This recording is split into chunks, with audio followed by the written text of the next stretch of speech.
तो चलिए दोस्तों शुरू करते हैं अपना chapter the tale of the Bishnois, मतलब बिश्नोइयों की कहानी या कथा।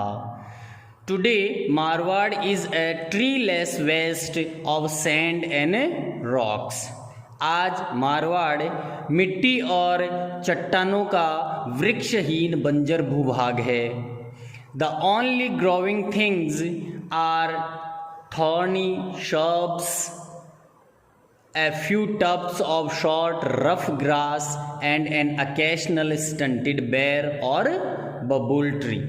The only growing things यानी कि उगने वाली कुछ एक मात्र या केवल मात्र चीज़ें हैं कांटेदार झाड़ियाँ, ए फ्यू टफ्ट का मतलब गुच्छा, और शॉर्ट रफ ग्रास मतलब छोटी और खुरदरी घास के छोटे गुच्छे, एन अकेशनल कभी कभी होने वाला, स्टंटेड अविकसित बेर और बबूल ट्री, और कभी कभी उगने वाला ये जो अविकसित बेर और बबूल के पेड़ हैं ये ही केवल यहाँ पर उगते हैं। But incredibly you can even in this desert come across the odd villages with groves of well-grown khejri trees। लेकिन इनक्रेडिबली अविश्वसनीय रूप से आप यहाँ तक कि इस रेगिस्तान में भी कम अक्रॉस मिल सकते हैं द ऑड विलेज, एक विचित्र या अजीब गांव से, विद ग्रोव्स यानी कि छोटे जंगल, और वेल ग्रोन खेजड़ी ट्रीज, जहाँ पर अच्छी तरह से बड़े हुए खेजड़ी के पेड़ या जंगल मिल सकते हैं। लेकिन अविश्वसनीय रूप से आप इस रेगिस्तान में भी एक ऐसे अजीब गांव से मिल सकते हो जहाँ पर खेजड़ी के पूरे बढ़े हुए पेड़ों के छोटे छोटे जंगल मिल जाएंगे। दिस कज़न ऑफ द बबूल, मतलब ये बबूल की चचेरी बहन या बबूल की प्रजाति का ही ये कोई वृक्ष है। तो ये बबूल की छोटी बहन इज द कल्प वृक्ष, कल्प वृक्ष है। इस बबूल की छोटी बहन को कल्प वृक्ष के नाम से जाना जाता है। The tree that fulfils all wishes, ये वो वृक्ष है जो पूरी इच्छाओं की पूर्ति करता है। A full grown camel can enjoy a midday siesta in its shade, एक पूरा बड़ा ऊंट दोपहर में इसकी छाया में सिएस्टा मतलब दोपहर की नींद ले सकता है। इट्स अ फॉलीज मतलब इसकी जो पत्तियां हैं, nourishes got, sheep, cattle and camel, इसकी जो पत्तियां हैं वो भेड़ बकरियों, मवेशियों और ऊंट का पेट भरती है, उनका पालन पोषण करती है। It's pods can be made into a delicious करी, इसकी जो फलियां हैं सांगरी, उनकी एक स्वादिष्ट कड्डी बनाई जा सकती है। And its thorns guard the farmers fields against marauding animals, marauding का मतलब नुकसान पहुंचाने वाले, लूटमार करने वाले। तो इसके जो कांटेदार छड़ियाँ हैं वो किसानों के खेतों को जो लूट मार करने वाले आवारा जानवर हैं उनसे बचाती है। Once upon a time, the desert of Marwar had not yet conquered the vast territory over which it holds sway today।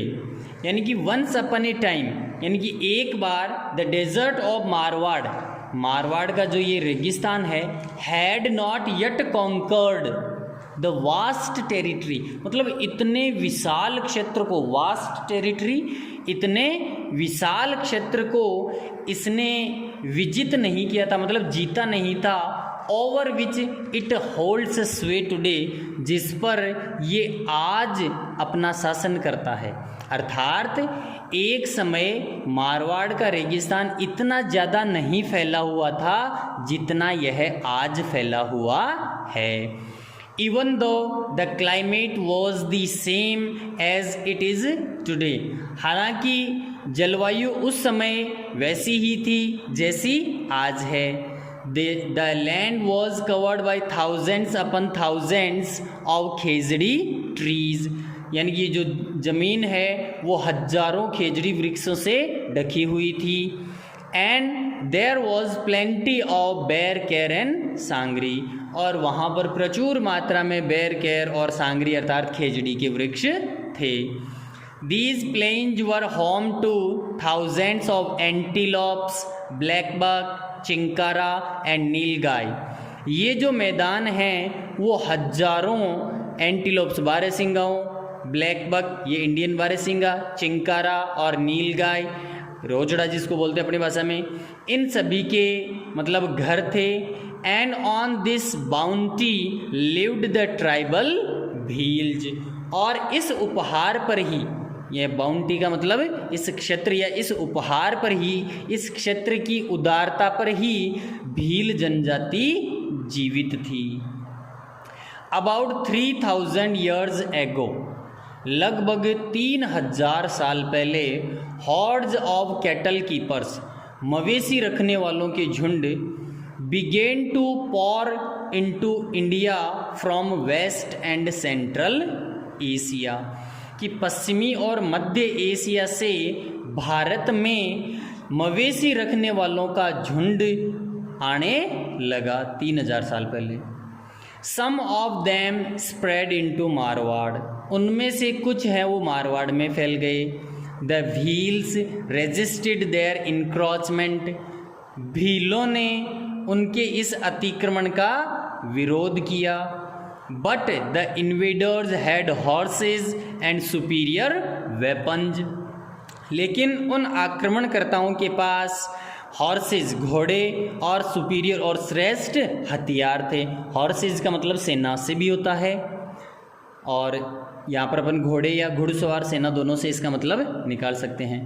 And pretty soon, और शीघ्र ही, took care of the Bhils, भीलों पर उन्होंने अपना कब्जा जमा लिया, अधिकार जमा लिया। In any case the land appeared boundless, खैर जो भी हो धरती असीम थी, मतलब ये जो ज़मीन है वो काफ़ी दूरी तक फैली हुई थी।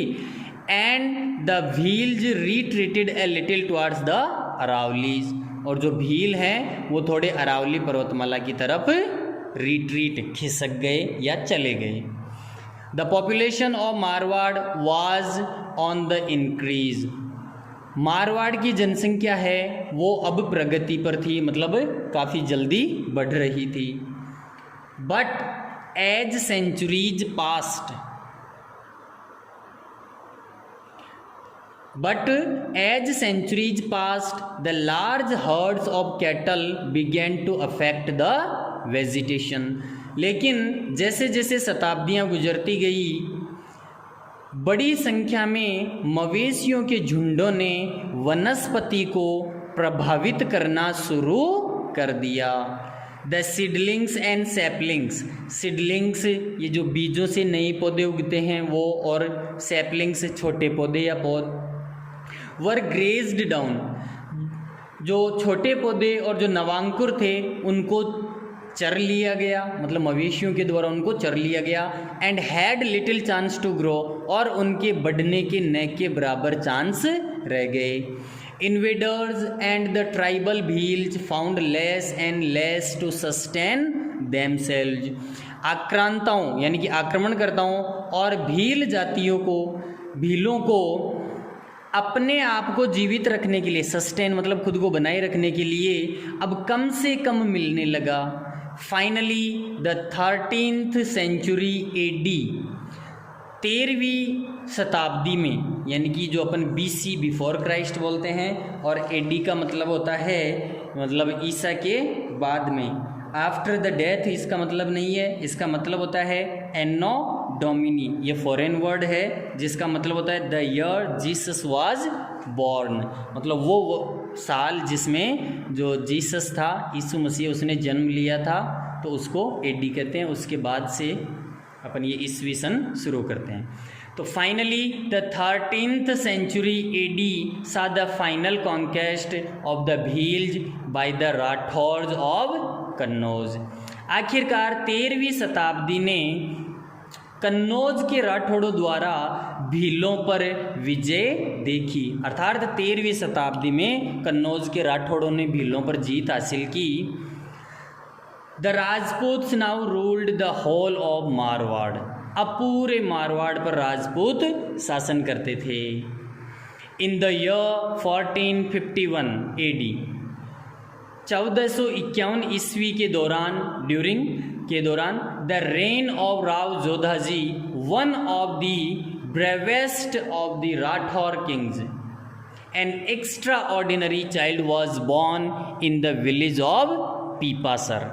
मतलब 1451 में राठौड़ राजाओं में से एक बहादुर राव जोधाजी के शासनकाल के दौरान पीपासर गांव में एक असाधारण बच्चे का जन्म हुआ। His father was the headman Thakur Lohat and his mother was Hamsa Devi. उनके पिता का नाम, मतलब उनकी जो पिता है वो गांव के मुखिया ठाकुर लोहट सिंह थे और उनकी माता हमसा देवी थी। The boy was called Jambaji, बच्चे का नाम था Jambaji.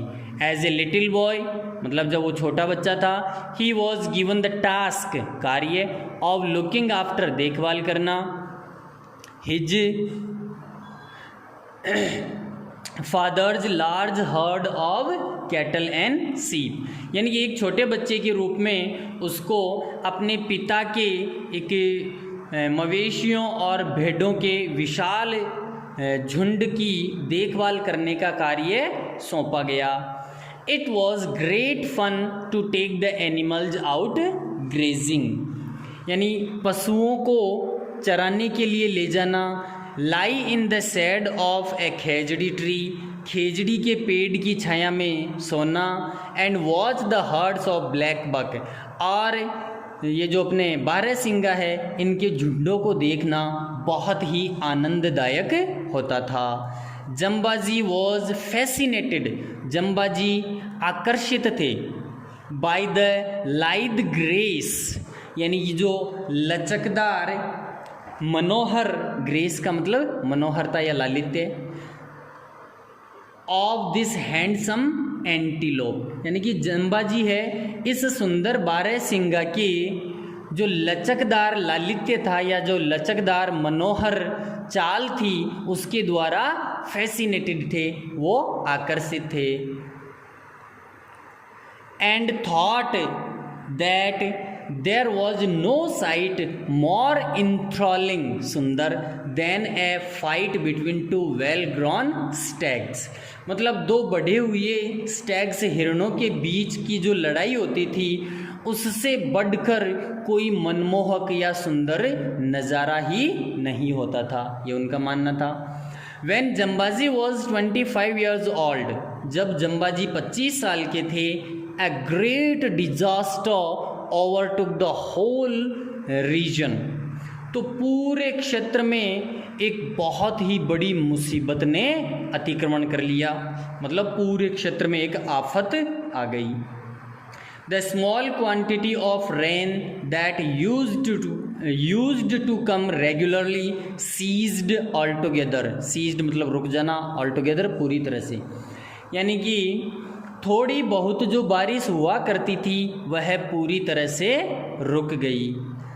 The worst sufferers were the cattle, सबसे ज़्यादा पीड़ित मवेशी थे।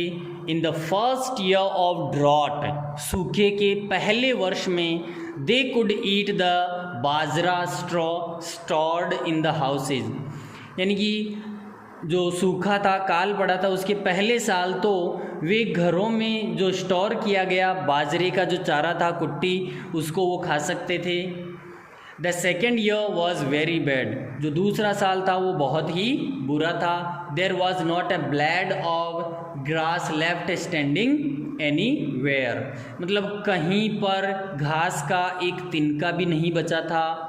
People hacked at any trees they could find, मतलब लोगों को जो भी पेड़ दिखा उन्होंने उसको काट दिया।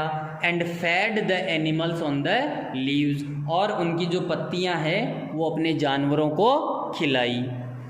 But even so there was not enough browse for all the hungry animals, लेकिन इसके बावजूद भी उन भूखे जानवरों के लिए पर्याप्त पत्तियां नहीं बची। And the drought continued for 8 consecutive years, और जो सूखा है वो लगातार 8 सालों तक चला। The people had hacked and hacked the last bit of foliage from all the trees. लोगों ने पेड़ों की जो आखिरी पत्ती बची थी उसको भी काट दिया था, मतलब कोई भी पत्ती शेष नहीं बची थी। Which finally began to dry up, जो कि आखिरकार फिर सूखने लग गए। अब भाई पेड़ों की पत्तियां पूरी नष्ट कर दी तो फिर पेड़ों को पोषण नहीं मिला और वे सूख गए। When the stored grain was exhausted, और जो भंडारित अनाज था वो भी एग्जॉस्टेड, पूरा हो गया। पीपल एट खेजड़ी पॉड्स, तो लोगों ने खेजड़ी की फलियां मतलब सांगरी खाई। And the floor of dried बेर शीट्स, और सूखे बेर थे उनके बीजों का जो आटा था उनको खाया। When this too was exhausted, जब ये भी समाप्त हो गया, they tore the bark of the sangri trees, तो उन्होंने सांगरी ट्रीज मतलब खेजड़ी की जो छाल है उसको उतारा, बार्क को। And powdered and cooked it, उसको पीसा और पकाकर खाया। They hunted every one of the starving black bucks, उन्होंने प्रत्येक भूखे बारहसिंगा का शिकार किया। And finally they abandoned all hope and migrated in masses, और आखिरकार उन्होंने पूरी उम्मीद छोड़ दी और मतलब बड़ी संख्या में बड़े समूहों में प्रवास कर गए, माइग्रेट कर गए। Tens of thousands of cattle perished on the way, कई दसों हजार जानवर रास्ते में ही पेरिस नष्ट हो गए। By now the whole country was barren, अब तक पूरा देश है वो बंजर हो गया था, मतलब ये जो पूरा गांव का जो क्षेत्र है, यहाँ देश का मतलब नहीं निकलेंगे, जो पूरा क्षेत्र था वो बंजर हो गया।